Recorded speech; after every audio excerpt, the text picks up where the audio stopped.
What's up, everybody? Sorry about that last post. I screwed the pooch there. Technical difficulties. Stuff happens. You're trying to improve little things here and there. And sometimes when you make those improvements, you got to adjust, right? So, lesson learned.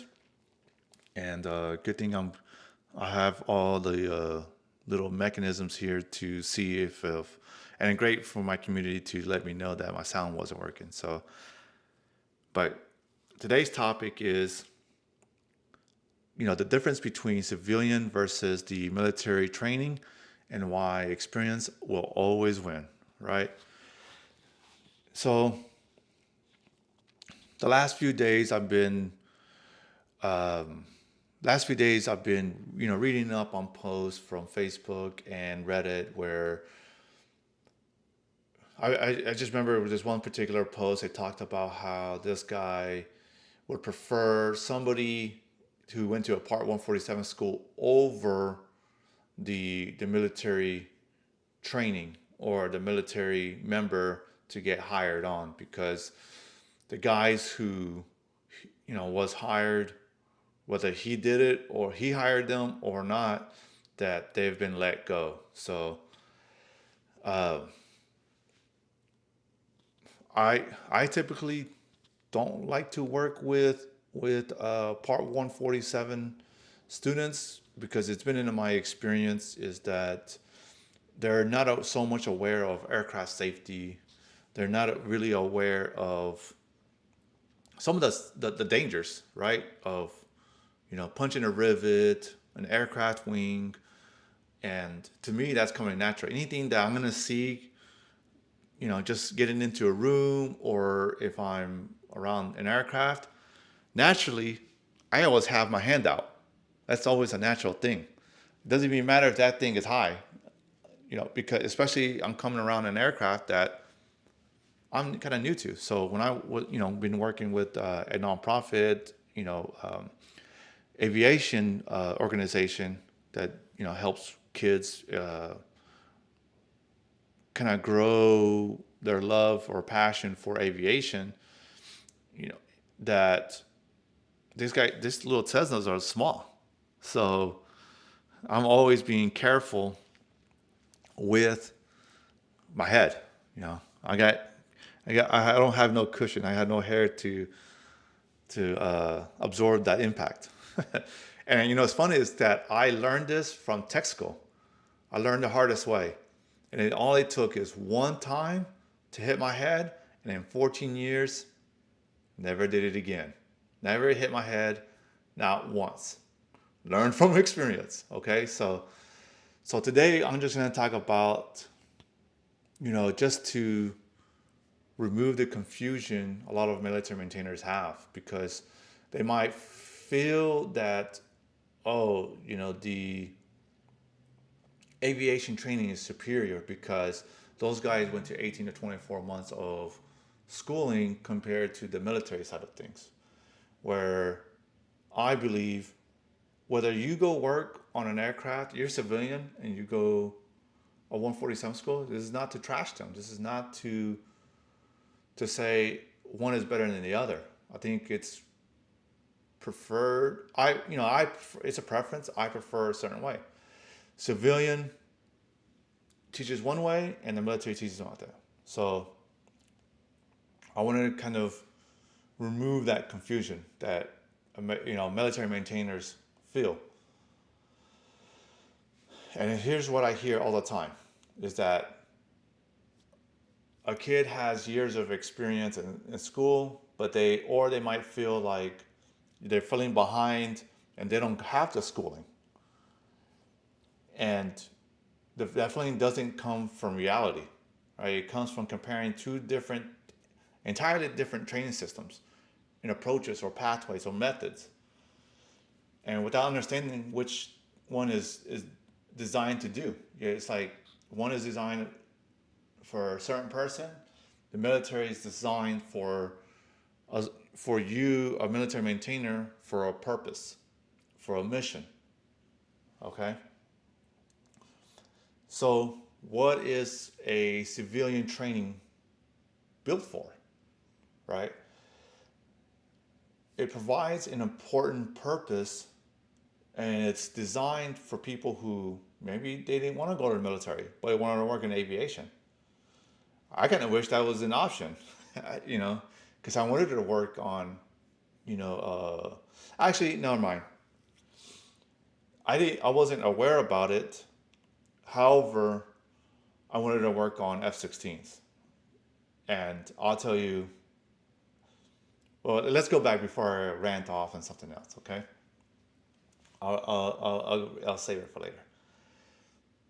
These are people who didn't go in the military, have no aircraft time, no inspections, no pressure whatsoever, right? So they teach them not to break things before letting them touch things. All right. So, and that makes sense because they're starting from zero. There's, they're coming right out of high school. They didn't go the military route, or they didn't go to a shop to go learn from an A&P. They went the school, and that's nothing wrong with that. It's just that that's how it's. This is who it's built for, and that's great because we want more people in aviation, and provide different paths to their preference. Okay, so that is built for them that they can eventually, at the 18 to 24 months, whatever the structure is, they can go out and start, working for an airline or a small mom and pop shop, and then eventually go test to get their A&P. So now, what is this military training built for? Like I was just talking about before, like I wanted to work on F-16s. I was I graduated in Fort Worth School in Fort Worth. So I used to see F-16s flying around. I lived in the north side of Fort Worth, and I saw Lockheed plant right there. They had F-16s there, and of course there's a Joint Reserve base there. And I've always loved the military environment. I grew up playing with little figurines, action toys, GI Joes, all that stuff. And the military was very intriguing to me. My mom already knew that I was going to go, so she wasn't surprised when I entered. But this is how certain I was when I joined the military, the Air Force, was that I got out of high school, went into my first year of college just to knock out the prereqs, and then I was like, all right, school is not for me. I went right after my finals. I went straight into the recruiter's office, and I told him, "Get me the heck out of here as soon as possible." That's exact. Well, I'll probably say, "Get me the fuck out of here as soon as possible," but um, that's what I said to the recruiter. I wish I remember his name. I remember what he looked like, but it was so funny. He was like, "All right," I was probably the easiest recruit he's ever had because I knew exactly when I wanted to get out, or when I wanted to get started, when I wanted to get into, and he just had to do his process. He didn't. There was no convincing. There was no games, no marketing or selling to me. There's nothing to teach me about anything to show me. I was the easiest guy. So I went into his office, get me the fuck out of here as soon as possible. Did some testing. I think I did some testing that day, or some paperwork. I know it was some paperwork, what I wanted to do. I was like, all right, what if you don't get this job? What do you want to do? I wanted to be an aerial gunner. I don't remember what the other options were, but I remember those were my two options. So that was on a Friday. Sunday, I went, I was working throughout the weekend for a company. And on Sunday after my shift, this is, I had my little Nokia. I wasn't, I don't check emails and text messages on a Nokia phone. So got in my car, answered the phone, or there was voicemail. It was from the recruiter. I was like, "Hey, got you a job. You can leave here as soon as Wednesday. Give me a call back." So I called him, hey, I'm all for it, and and he's like, awesome, be here on Monday, take the test, take whatever I need to take, and so the next day I met up with him on a Monday, and I was out to Lackland to do my basic training. So what I've learned from experience is that the military the training they do, you will go through learning your concepts. You will learn the school stuff, the theories, electrical theory. I know it's in there because I was signed off on it. It was part of the curriculum. So just like a Part 147 school, you have the book knowledge that is required. Now, do you have all of it? No, because after tech school and you learn your basics, your marshalling skills and all that jazz, you go into your active duty doing changing oil, uh, learning day one stuff, the basics, changing a tire, and just following around your trainer and then getting your hands dirty, right? So you're gonna get documented and all the things. There's a timeline for you to accomplish all these tasks. So you pretty much when you get there after say getting your tech school, learning the military stuff, learning um, the concepts, the theories, all that jazz, and you jump into your active duty. From that day, you have responsibility to accomplish those things. So now you're not just learning stuff, theory, you're also applying it every day. And you're on a timeline to accomplish several tasks, maybe hundreds of tasks before your first year active duty. So now within the 2 years, you're not just graduating tech school or a college school in those 2 years. You're learning a mix between your school stuff and your practical experience. You're building that on the job training. So now you have both. That and you and the latter part of your training was from actual aircraft. Maybe even you have to sign off a job so that way a supervisor can sign off his part so he can be returned to service. But you're working on live aircraft, and that's a big deal. Learning that experience, getting that, overcoming any kind of anxiety you might have, having that mindset shift to having that responsibility and working on an aircraft that's really going to fly. So that pressure accelerates your learning, and it starts building that callus for a certain mindset. There we go. So now, what's the difference? So what's the difference between experience versus theory? And here's the most different things that people miss. When you say that, oh, this guy is smart, think about it. Does he have just book knowledge of it, learning the concepts of it, which it helps, which it helps, but does he have practical experience? Does he have, like, say, hydraulics? He knows the concepts. All right, but there's a hydraulic system that's on an F-16 that's not the same as an A-10. But do I know the concepts? Yes. However, do you have hands-on knowledge of it, right? You know not to operate and try to do maintenance on a pressurized system. That's bad news. And that's the difference, that the school teaches you what to do, what's the theory, but you can't really see it. And it's not like you can see hydro in the system, but you know that if you're trying to do maintenance on a pressurized system, you're going to know real quick not to do that again. And that's super dangerous, right? So experience teaches you that when you applying a hydraulic line that needs to fit, maybe that one part of the hydro line has a cone shape into it that you got to make sure that it seats on that edge, and on the other edge it might be flat. And you got to understand that something simple like that, you can't just wrench on one side and then wrench on the other side. You're going to learn real quick that it's going to start leaking. You got to do it evenly as you wrench, and it's annoying. Especially like on an F-16, there was one above the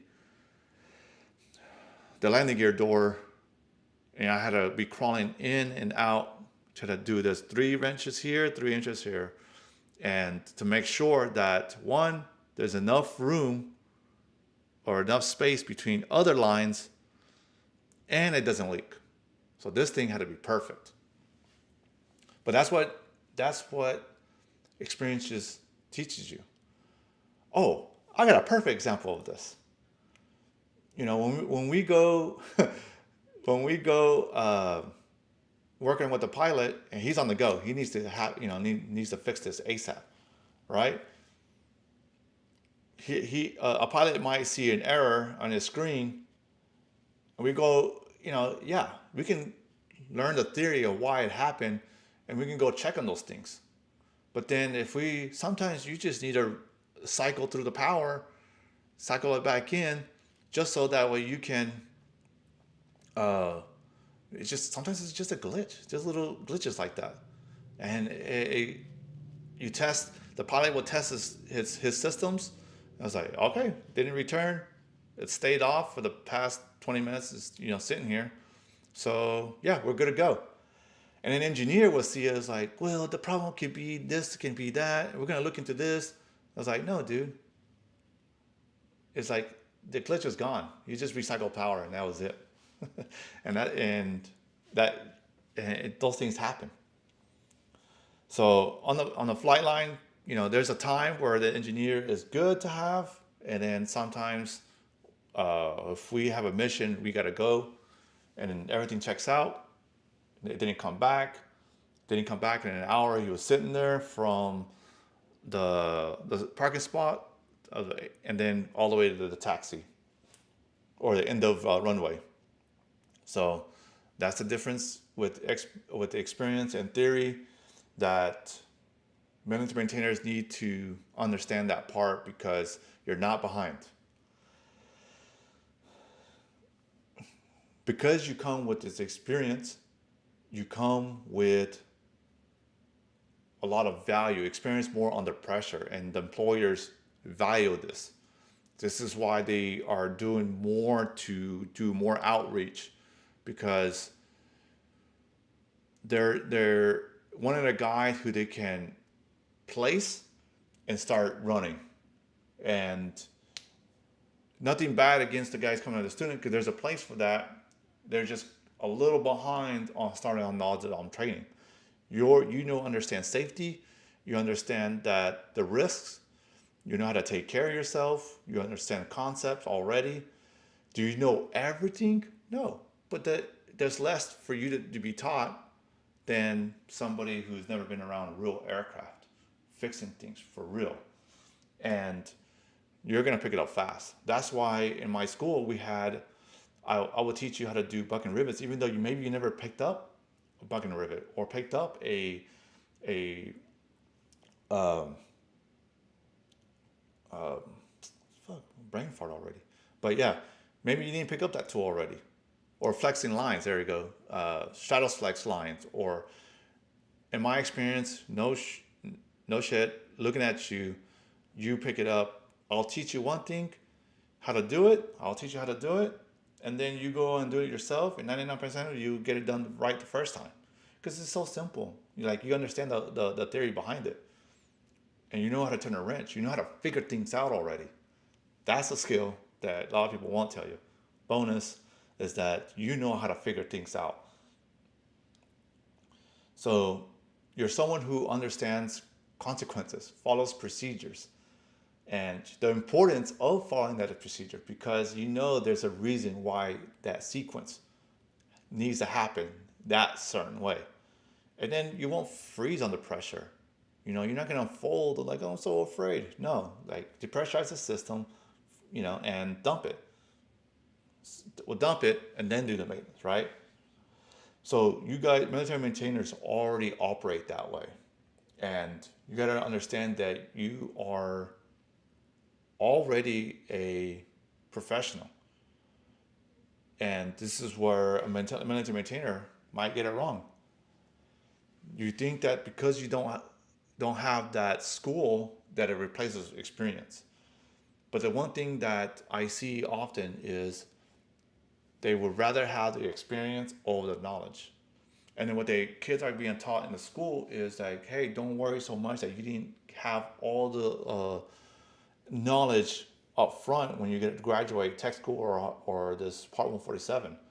The AMP is going to give you a lot of it's well known that that certificate is a license to learn. So you're going to always continue to learn. You're going to learn new airframes. I picked up a new airframe pretty quickly with the A10.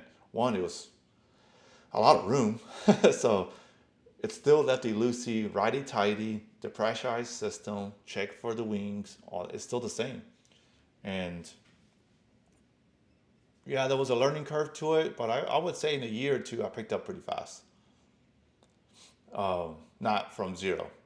So you don't go back to zero. You just because the system is unfamiliar to you, you just need and you can close that gap by reading the theory of operation, and you already understand the most of the concepts and how switches work, how sequence valves work, how shutter valves work, how brake systems work, hydraulic systems work, how jet engines work. You already know this stuff.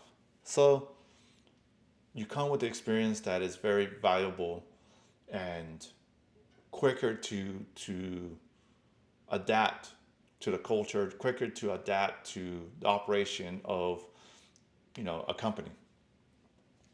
So if you worked in aviation maintenance in the military, I hope this was valuable to you. You need to hear this. You're not an entry level technician. Got to understand that part. And a lot of these recruiters don't be arrogant, but this is going to be valuable to you when you approach regional airlines and majors, or even some companies are trying to hire you and trying to negotiate with you that, hey, you don't have no experience on this aircraft. No, mofo, you do. You're a professional, and you need to learn to translate some of your skills for the recruiter because they have no idea. They've never been in the military. But then you might need to be familiarized with let's say a big body aircraft coming from say an F-16 to a big body Boeing. However, you're gonna learn so quick and catch on so quick, and they might have you have a few months under your belt to all right, but that's kind of normal when you hire somebody new. They wanted to see you be micromanaged a little bit. We'll start you here, and then boom, you know, after 6 months to a year, gates open up once you show them what you're about. So I create this movement, and why it exists is because I'm trying to help you grow the awareness of the what these some of these companies, not all of them, majority of them are good, but some of these companies trying to trick you to believe that you're not worthy, or that your method is inferior. No, that's not how it works. Your skills, your leadership, all the soft skills, the hard skills that you learn in the military are valuable.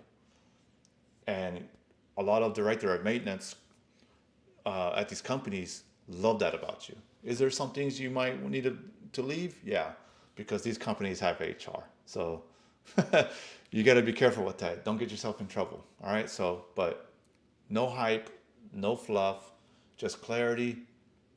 So that way you know what to do while you're in, and I'll guide you all the way through to what to look for in a company to the placement side. So if you if this helped you in your experience, if this helped you see your experience differently, save this, share it with others, like it so it can help, you know, uh, work the algorithm. Because my